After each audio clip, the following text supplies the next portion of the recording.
इतिहास जाणण्याचे स्रोत. इतिहास जाणण्याचे स्रोत.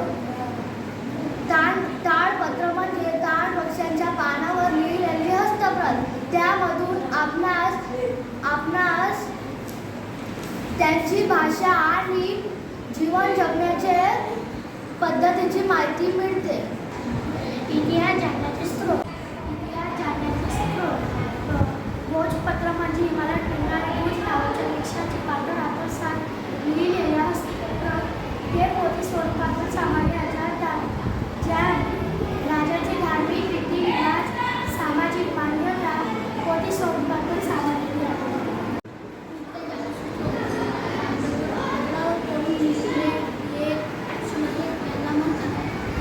प्राचीन भारताचे अनेक राजे आणि राण्यांनी त्यांचे राज्य, धर्म आणि संस्कृतीची माहिती अशा अभिलेखावर अंकित केली आहे. इतिहास जाणण्याचे स्रोत. अभिलेख. धातू किंवा दगडावर कोरलेले किंवा लिहिलेले लिखाण अभिलेख असे म्हणतात.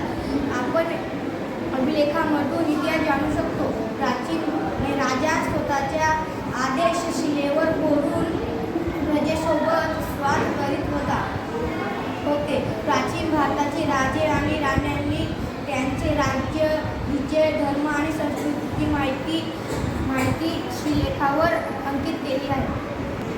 इतिहास जाणण्याचे स्रोत. ताम्रपत्र. तांब्याच्या पत्रावर कोरून लिहिण्यात आलेले लिखाण म्हणजे ताम्रपत्र. अनेक राजांनी स्वतःच्या वशीभरणी तंत्र आणि गाण्याची माहिती ताम्रपत्रावर कोरलेली आहे. गुजरातमध्ये असे ताम्रपत्र अधिक प्रमाणात सापडले आहे, ज्यामधून राजाचे नाव, त्यांचा धर्म, वहिवाटी तंत्र, दानधर्माची माहिती मिळते. सिक्के. इतिहास जाणण्याचे साधन असतात. शिक्क्याला संस्कृती, धर्म वगैरेची माहिती मिळते. इतिहास जाणण्याचे स्रोत. पंचमहाल सिक्का. कापलेल्या तुकड्यावर छाप उमटविण्यासाठी साच्यात ठेवून बांधून बनविणारे सिक्के पंचमहाल सिक्के म्हणून ओळखले जातात. पंचमहाल सिक्के हे खूप जुने सिक्के आहेत.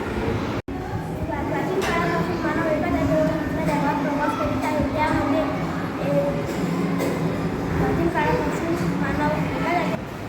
प्राचीन काळापासून मानव एका जागेवरून दुसऱ्या जागेवर प्रवास करीत आहे.